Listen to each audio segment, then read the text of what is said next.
Infosec Rockstar, Mindset and Success. Very simply put, a great mindset enormously aids being successful. A horrible mindset? A recipe for failure. Of course, a mindset alone isn't enough. Positive thinking alone won't do much. I might be convinced I'm going to win the half marathon that I'm going to run, but in reality, I probably won't. I simply don't have the physical body one needs to compete at a high level in running. My legs, they're not that long and so forth. However, if I have a mindset that I'm going to finish the race, I'm much more likely to finish it. Now let's quickly look at some InfoSec examples. The Certified Information System Security Professional, or CISSP certification, is the best known and oldest InfoSec cert. Some surveys show that just adding those initials after your name can increase your salary significantly. And even if it's not true, it does allow you through some human resource filters so you get considered for jobs you may not have been previously. The exam is 6 hours long. Most people consider it extremely unpleasant. People use words like horrific and brutal. I've helped thousands of people pass. Now, maybe only 1 or 2,000, maybe more, I haven't exactly counted. I do know that most people I help pass by a long margin. Most that fail by between 1 to 3 questions. In other words, barely fail. People that pass, we don't know how much they pass by because we don't get that feedback. I had one person, Mary, and I was amazed by what she told me about the exam. She said, it's like Jeopardy! Where else can you get questions on the height of fences, followed on by questions on crypto? Now, she acknowledged it was going to be tough and exhausting and maybe overwhelming, but she indicated she was ready. Mary passed, by the way. I get lots of Elsies, people that don't want to take the exam. They want it to be over. It's going to suck. It's taking so much time out of my life. The 6 hours, right? And people study for months in many cases. People are forced to do it. Now, the Elsies that I have, a far larger percentage of them fail. Based on empirical evidence, it's certainly true that a positive mindset gives you the edge in passing this exam. Here's another example. Some of you may know my friend Eric Conrad. Eric lives not too far away from me, and among other things, he does a lot of penetration testing or pen testing. And he assumes success whenever he has a pen testing gig. He says, I know there's a way in. It's my job to find it. Now, in reality, he usually finds multiple ways in. He's a great pen tester. The best social engineers assume success. Not too long ago, I was trying to go through a heavily guarded gate. Think machine guns. My paperwork had expired. Somebody hadn't done what they were supposed to do. I needed to get on the other side. Now, nobody was going to shoot me. They would have sent me back to the guard post. I just passed right through, pretending like, of course I'm going to pass right through. The paperwork is a formality, just like the other days. And in fact, I didn't look at it that carefully. In sales training, the best salespeople assume the sale. That's what they're taught to do in sales training. Assume the sale. Even though they know most sales aren't going to work, assuming the sale makes them more successful, makes them get more sales. Now, you have to be reasonable. For example, a salesperson is going to know that a lot of sales aren't going to happen. But assume success, at least eventual success. In terms of being reasonable, my son, he's 15 years old. Pretty good social engineer. He was staying in the Royal Sonesta in Cambridge, Mass., part of a school trip, and he and his friend tried to get into the bar. He knows this assumed success thing. So they walked in like they belonged there. Of course, that was totally unreasonable. They're 15 years old and they look like they're 15 years old. So, simply put, mindset matters.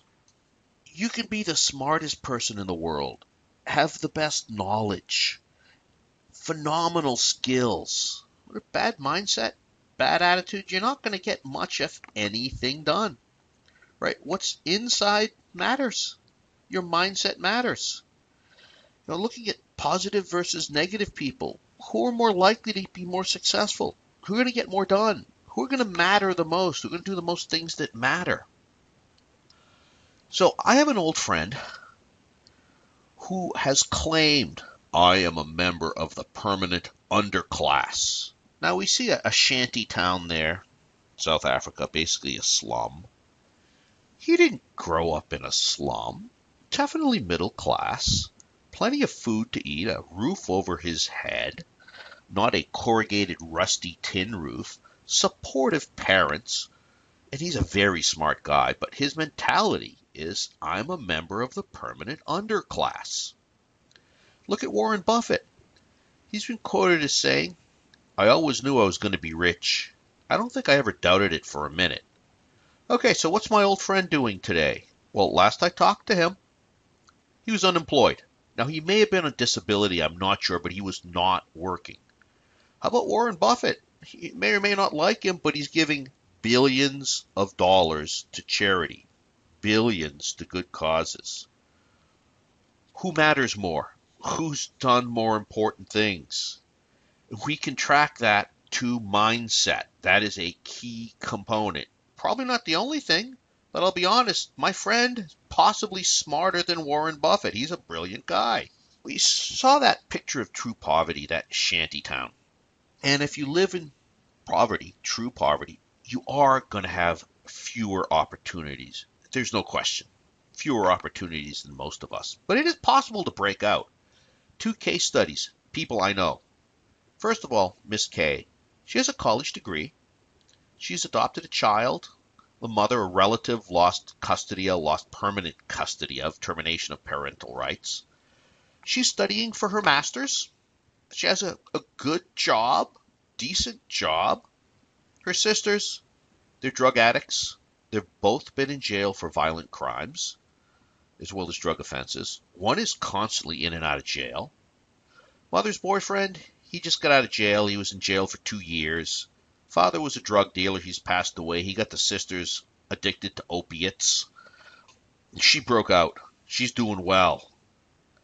Another case study, Mr. R, friend of mine, did not know his parents, bounced from foster home to foster home in the ghetto. Now, that's not my term.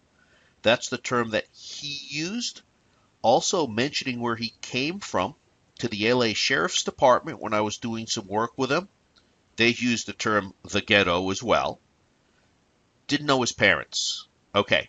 He has 2 degrees. He's got a full-time job. Got children. He's a dedicated parent. These people had far fewer opportunities. And they've done fantastic things. Most of us are not starting from there. Even though we may be way up or way down at certain points, we're not starting where they are. Turns out the brain is extremely malleable. Now, that's not me saying that. That's neuroscience, and I'll have a video for you in a second. We're not tied to our current capabilities. Some people think you can develop new skills. You can do new things.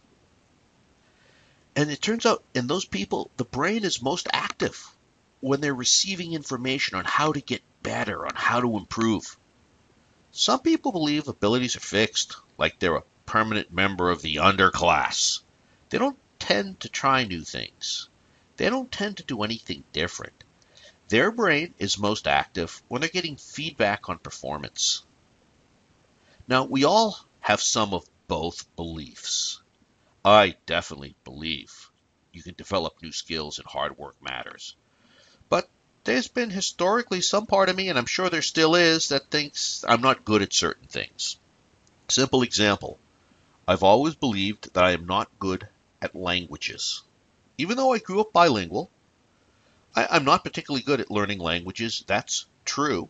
And I always thought I was no good at this. I couldn't do this. However, many of you know, I've picked up quite a few languages over the last few years with my travel. I've know a few hundred words of Arabic. I speak a little bit of German. I think I've forgotten that all. It leaves me quickly.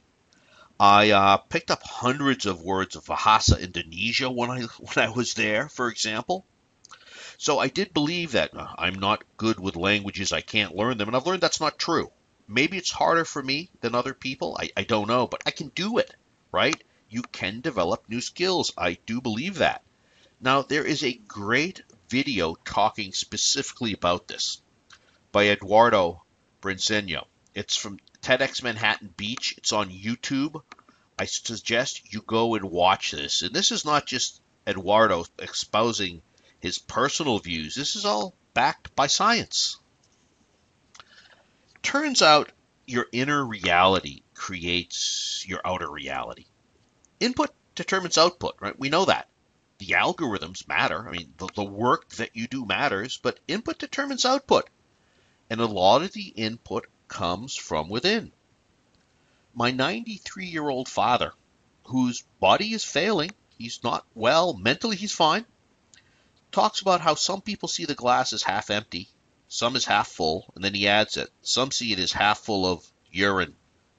And that's the category he's in. Now, he's making fun of himself because he knows he gets down for somewhat obvious reasons at times. He's got a pretty positive attitude. He does. And when he has a negative attitude, which we all do at times, we realize that. Two people can experience the same exact thing, and one can see it as positive, maybe a learning experience. The other can view it negatively, even if it's successful. Maybe it's not successful enough for them. Two people can have the same opportunities, and I see this over and over. One seizes them, and some of them are incredibly successful and good. Other people just let them pass by. Maybe they think they're a permanent member of the underclass, and it doesn't matter what they do, or something else negative. Very interesting looking at most lottery winners and other winners, and I'm putting winners in quote.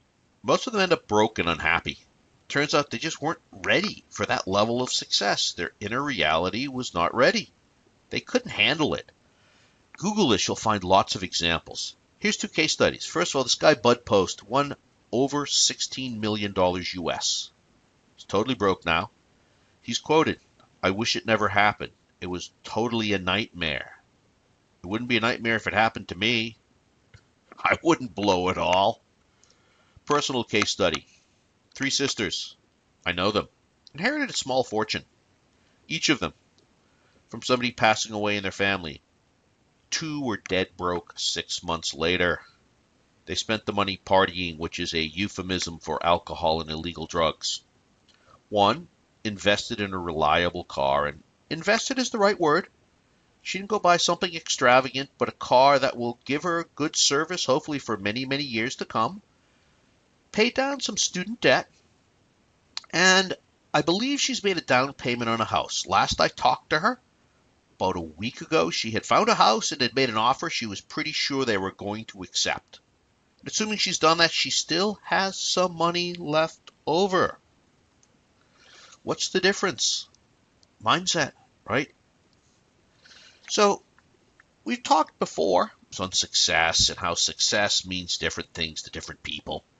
Right? Success isn't just money. It's what makes you happy. And yeah, success often has a money component. We'll come back to that. It's also clear success is a moving target, right? What is successful, let's say career-wise, right after college, is going to be different than what's successful career-wise 2 decades later. And although we're going to concentrate on career and financial goals, there's also health goals and personal goals.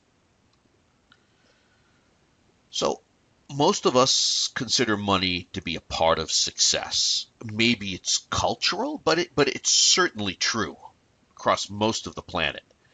And different people will consider different things to be success, and money to have different components there. For example, Mahatma Gandhi and Bill Gates no doubt have different definitions.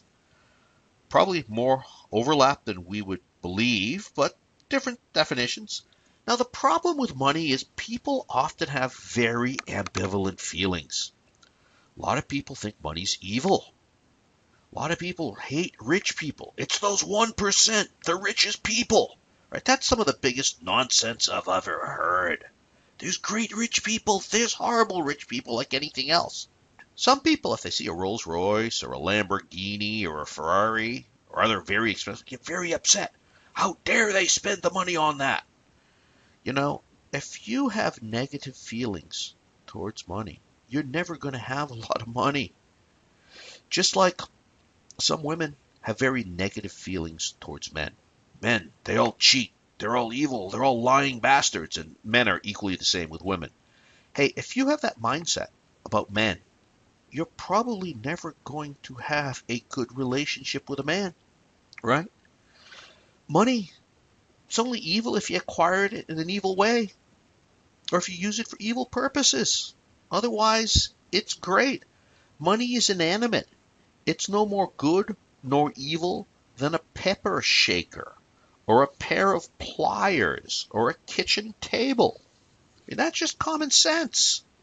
But let's be blunt. Money rocks. Now, to me, it represents freedom. It absolutely gives you the ability to do plenty of good. And, you can get rid of a lot. Obviously not all, but a lot of problems by simply writing a check or using a credit card. For example, my youngest daughter needs an operation. Probably going to have it the beginning of September. I'm sure the insurance company is going to be involved, and insurance is in a state of flux. Medical insurance in the United States. I bought the best insurance that's possible in the state that I live in. And you know what? When it comes down to it, there's a couple different types of operations she might have. I'm going to pick the best doctor and the best hospital and the best operation. And I'll fight the insurance company if I have to, but come right down to it, I can write a check to make the operation happen. I can just make it happen. And that is fantastic. Of course, there are things more important than money. Health, love, right? We have different things on our lists. And sure, there's plenty of unhappy rich people. All right, anything can be a problem, including money or lack of money. And even billionaires have cash flow problems at times. That's very true. So mindset, including mindset about money, is important. And it's important to have a supportive peer group, the people you hang around with, friends and co-workers and so forth. And if they're not supportive, you can't spend a lot of time with them. Now, lest anyone think I'm suggesting abandoning old friends, I'm not. I've lots of wonderful old friends. Hopefully you do too. Some of them are mentally still back in college, in some cases high school or similar. Some of mine absolutely are. Doesn't mean they're not good people, right? Sometimes maybe all they care about is playing Xbox or drinking beer, and that's all they aspire to in the world. Obviously, if you're listening here, you aspire to more. Well, you need to limit contact with people that are not supportive, that are not positive, motivated, uplifting, that aren't doing good things or at least trying to, that hopefully have some similar goals and interests. Relatives are somewhat interesting. You don't get to pick them, but if you have negative relatives or non-supportive ones, you can limit time with them. Fortunately, I have very supportive, wonderful relatives. We're not all that fortunate. So action step, 10 people you spend the most time with. Are they positive or negative influences overall? Real quickly off the top of my head. Okay, my 3 kids, my 2 parents, that's 5. My ex-wife, spent a lot of time with her because we spent a lot of time with the kids. My ex-mother-in-law, we're up to 7. I can think of 2 colleagues I spend a lot of time with. I won't mention them by name. We're up to 9. I won't worry about the 10th right now. Now, one of the most positive influences in my life has been my father, but he hasn't been positive all along. When I wanted to go work for myself, I had a plan. Oh, he was very negative about that. He was trying to talk me out of that. I had a good job and a good company. Well, ignore the fact that I found the job somewhat boring. I wasn't too crazy about the company. He was trying to hold me back. Now, he was doing that meaning good. And often our friends and colleagues will try to hold us back, trying to do us a favor, trying to help us. And even the most positive person, most positive role model and supportive person can be a negative influence at times. So we talked about how money's important, and money can be extremely motivating, but money alone, only for so long, right? Money, put in quotes, in the bank is great, but it's what you can do with the money that's important, right? Maybe it's what you do with it that gives you peace of mind. Maybe you have a passion for what you can do with the money, taking care of your family. Maybe you want to buy a goat farm. I don't know what you want to do. I literally come from a long line of goat herders, 2 generations back in the old country. But you might be passionate for what you can do with money, but the person that has the passion for what they're doing, they have the ultimate edge. Passion is the ultimate edge. If you're passionate about what you're doing, if you go to bed thinking about it, wake up thinking about it, dream about it. No, probably not every night, right? That'd just be a little over the top and silly. You're going to have an edge. Now, that said, you can't be passionate about every aspect of anything. For example, I love what I do. I'm passionate about it. Yeah, I have ups and downs, of course, like everyone else. But I'm not passionate about every piece. For simple example, I don't like filling out expense reports. I hate it, but I still got to do it. Even though I'm passionate about most of my job, well, big picture, absolutely. But that's okay. Passion still matters. Now, some people will claim you can become passionate if you are successful at what you're doing. Many people will claim that, and that can be true. It isn't always, but it can be. Some of us may have been attracted to our field because there was money there were jobs. We can become passionate. It's hard to become passionate sometimes if you're not successful, if you don't see some success, but sometimes success can kickstart passion, and that's absolutely fine. So, yeah, I don't know this dude here. This is a free picture I found somewhere. Maybe he's just got like a job that pays the bills so he can feed his family, and he's a pretty happy dude.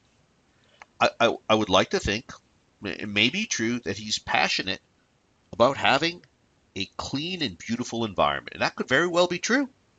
That doesn't mean that picking cigarette butts up is something he's passionate about, right? You're not going to be passionate about everything.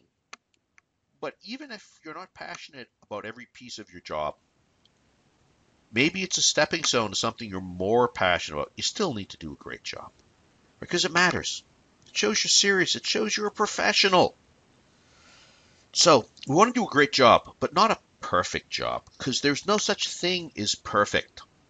Great quote from Voltaire. Perfect is the enemy of the good, because there is no perfect. If you're looking for perfect, you'll pass up good things, right? You want to do a great job, but good enough is good enough. Seth Godin uses the term shipping for when something you've created, regardless of what it is released to the world. It's certainly not going to be perfect. Nothing is. But if you don't ship it, if you don't release it to the world, it has zero value to others. A meal that's 99% perfect is awesome. An incredible book with a typo is still an incredible book. A really good report that you never think is good enough to ship or share with others, conversely, is useless. Ideas you've developed that you don't share don't benefit others. And I know some of you have some great ideas. Some of them may seem pretty far out. Some of them may not. But unless you share them, unless you release them, share them with the world, they have limited value. Excuses are interesting. Now, sometimes we have legitimate excuses. Sometimes there's blame. Sometimes somebody did something wrong. They should have known better, and there's real blame to be placed.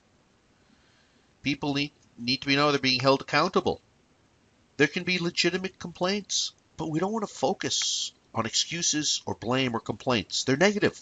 Focusing on the negative is dumb. It doesn't make things any better. And my teenage son uses a term somewhat stronger than dumb here. Instead, okay, acknowledge the negative, but what worked? Even if it's a failure, there's some parts that probably worked. Some parts probably went well, right? What could you make go better next time or be better next time? Maybe just adjusting your focus. Now, a lot of people talk about getting out of your comfort zone. Your comfort zone is the things you do on a regular basis that you are comfortable doing.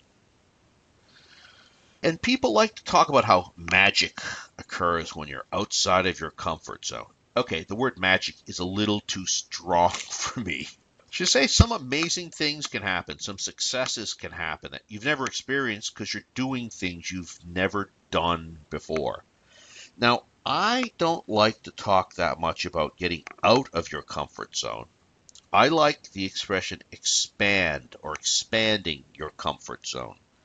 For example, let's take public speaking.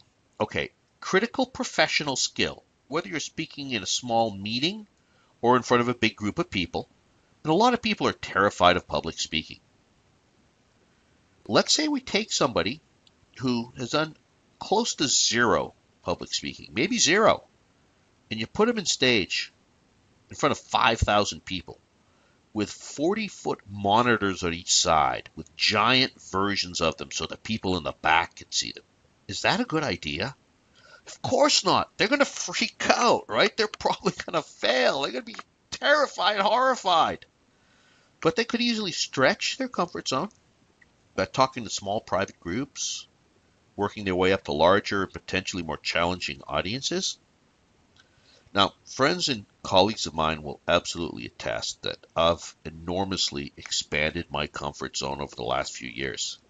Simple example, I couldn't have conceived of teaching a non-technical class a few years ago. Never mind giving this specific talk. My friends literally joke that I don't have a comfort zone anymore. It's expanded so much. Sometimes that I live entirely outside my comfort zone. Of course, that's not remotely true. It's somewhat silly. But compared to a couple of my close friends, hello, Fernando and Chuck, it sure seems like it. And the opportunities, certainly professionally and personally, that I've experienced border on profound at times. Yeah, not always, of course, but expanding your comfort zone can have very, very significant positive effects and will if you do it on a regular basis.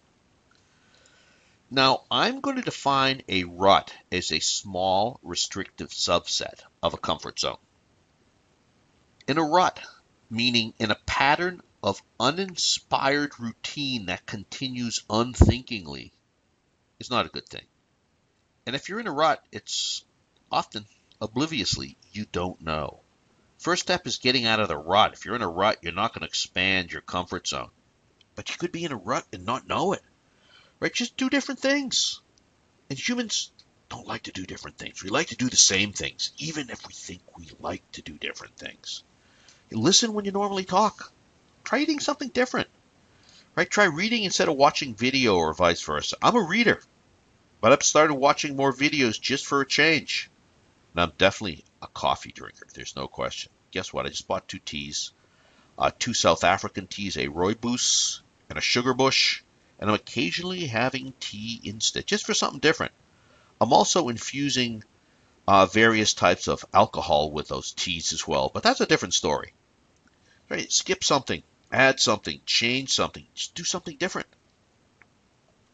We talked about assuming success, but expect failures, because there are going to be failures along the way, and that's okay. Mark Twain, great quote. He's got a lot of great quotes.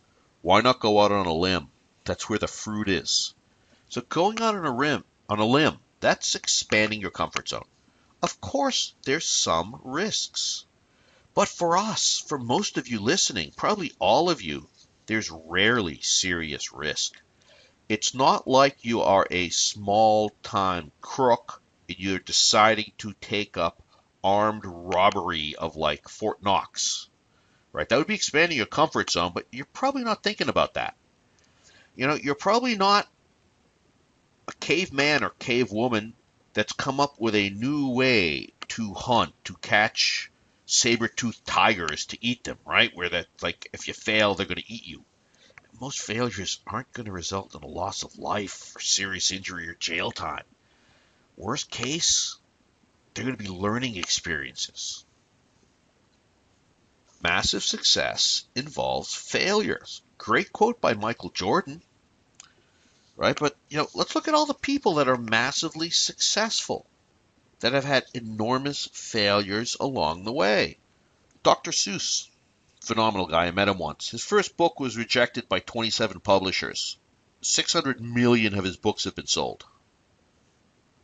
Walt Disney was fired from a newspaper in his early years because he didn't have any imagination and no good ideas, supposedly. Oh, that one's funny. Stephen King threw away an early draft of Carrie out of frustration. His wife found it in the garbage and rescued it. Fred Astaire, great actor and dancer. One of his first screen tests was described as can't sing, can't act, slightly balding, can dance a little. Oprah Winfrey was fired from her first TV job.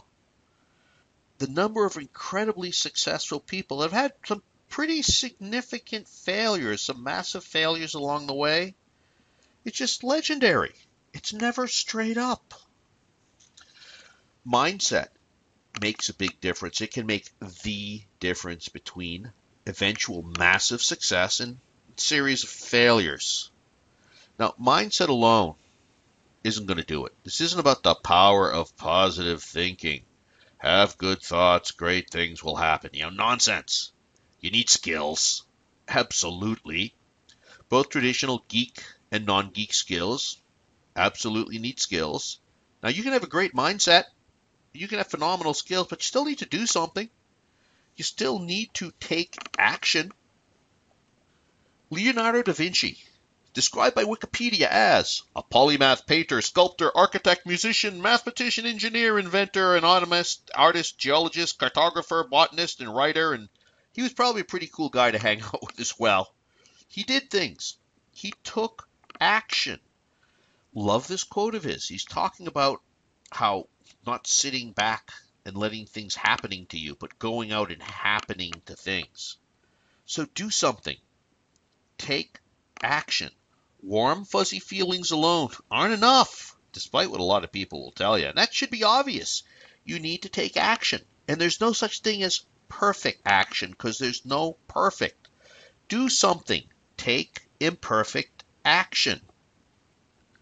Thanks for listening. And of course, always interested in your feedback.